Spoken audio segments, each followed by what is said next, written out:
नमस्कार। मैं निशा नैयर आपका स्वागत करती हूँ मेरे यूट्यूब चैनल पे। आज हम राहु के ऋण के बारे में बात करेंगे।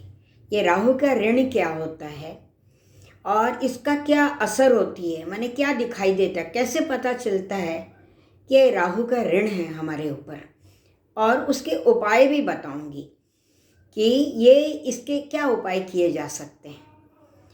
आपने देखा होगा कि दादा परदादा के टाइम से कुछ एक परंपरा चली आती है या एक पैटर्न, लाइफ पैटर्न चला आता है।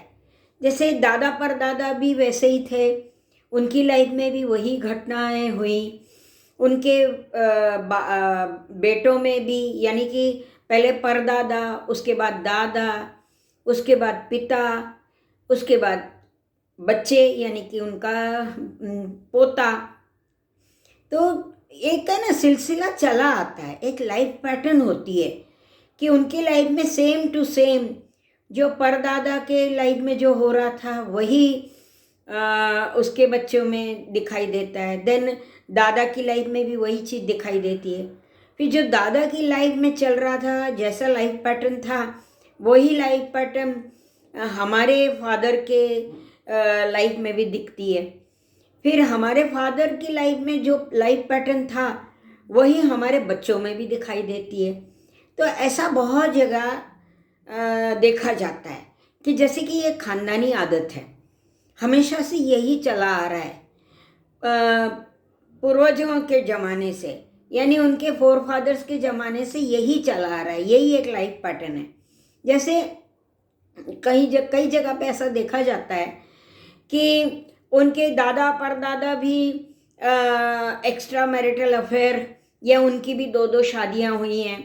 फिर उनके बेटे ने भी दो दो शादियां करी, उनके भी घरों में, यानी एक वाइफ होते हुए भी दूसरी वाइफ माने दूसरी शादी करना, यानी एक्स्ट्रा मैरिटल अफेयर, दो दो बीबियां होना।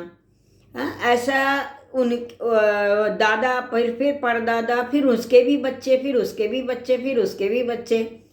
एक और लाइफ पैटर्न देखा जाता है कि दादा परदादा भी बिजनेस करते थे, उनके लाइफ में भी ऐसे ही डाउनफॉल आया और सारा कुछ बर्बाद हो गया।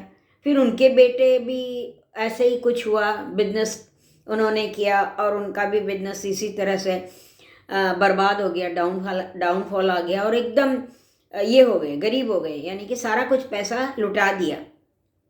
या फिर उनके बच्चे, उनके बच्चे, उनके बच्चे, यानी ऐसा चला ही आ रहा है हमेशा से।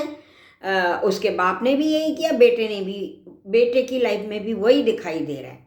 या फिर ऐसा देखा जाता है कि खानदान में 4-5 बच्चे हैं, उनमें से कोई एक दो है ऐसा कि जो वो कुछ करता ही नहीं है, यानी वो ना नौकरी कर रहा है, ना बिजनेस कर रहा है, ना कुछ भी नहीं कर रहा है, और बस बैठे बैठे जिंदगी उसकी ऐसी ही चली जाती है। लोग उसे मदद करते हैं, उसकी दूसरों पे डिपेंडेंट रहता है, इस तरह से चली आती है।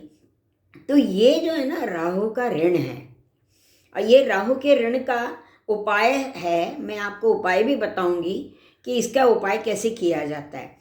अब राहु क्या है? राहु है ना स्लम एरिया है। तो इसके उपाय में क्या करना चाहिए कि राहु के दान करने चाहिए और स्लम एरिया में जाकर भोजन खिलाना चाहिए। स्लम एरिया में जाके कुछ कपड़े लत्ते देने चाहिए।